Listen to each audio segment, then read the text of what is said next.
Allez les geeks, c'est Lorenzo.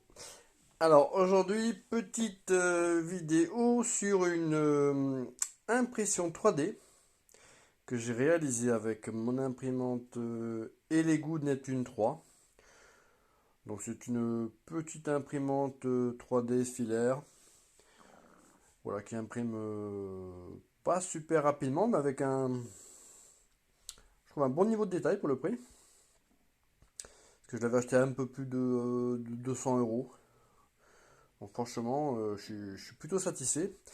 Alors, voilà, il faut savoir que ces impressions se font à partir d'un fichier qu'on appelle un fichier STL, hein, qu'on retravaille avec un logiciel. Donc en l'occurrence, ben, pour cette épée, ben, c'est le logiciel Cura, hein, que j'ai utilisé. Euh, voilà, c'est le logiciel en tout cas pour les impressions de 3D filaires avec lequel je me sens le plus à l'aise. Donc après, c'est effectivement une impression qui a nécessité ben, voilà, plusieurs pièces, hein. Elle n'est pas imprimée en taille réelle comme ça d'un coup, hein. Elle est tronçonnée en plusieurs parties. Mais franchement, je suis plutôt content. Donc là, c'est l'épée de Conan, hein.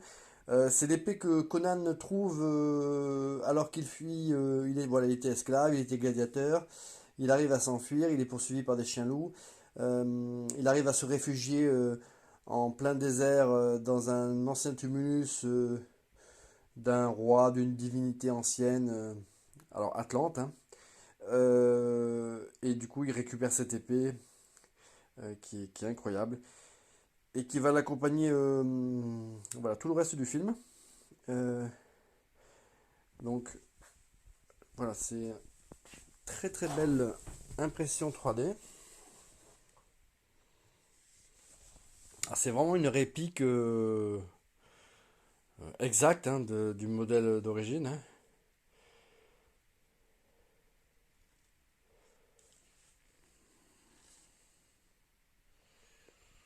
Là, on voit que sur le pommeau, ben, on voit le volcan qui crache le feu, hein, et qui c'est là le destin d'Atlantide en son temps, hein.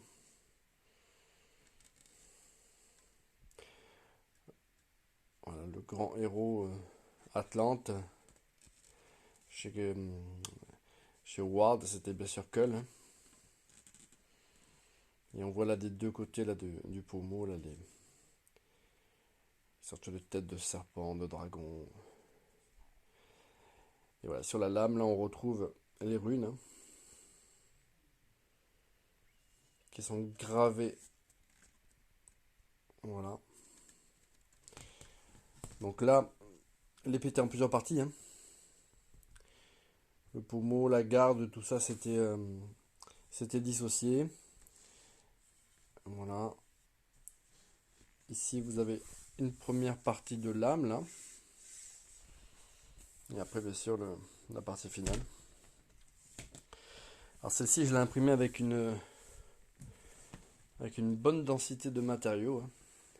Elle est extrêmement lourde. Alors bien sûr, c'est à travailler, hein. J'ai pas encore fait tous les détails, hein, au niveau des jonctions, hein. Je vais mettre un peu de pâte, voilà, pour lisser tout ça. Et dès que j'aurai vraiment retravaillé tous les détails, je passerai la sous-couche. Et puis après, j'essaierai de la peindre, hein, comme il se doit. Bon, après les gros modèles comme celui-ci, c'est pas le plus compliqué. Voilà, c'est une magnifique épée. Voilà, j'avais récupéré moi des répliques, enfin une réplique de l'épée de Conan. Voilà, mais pas non plus. Voilà, il y a Marteau Toledo. Il y a une autre boîte américaine là, dont j'ai plus le nom en tête là, qui fabrique des jolies épées de Conan, des reproductions en acier mais qui sont autour des 300-350 euros. Donc moi je m'étais procuré une épée d'une marque obscure. voilà, qui est pas mal aussi, mais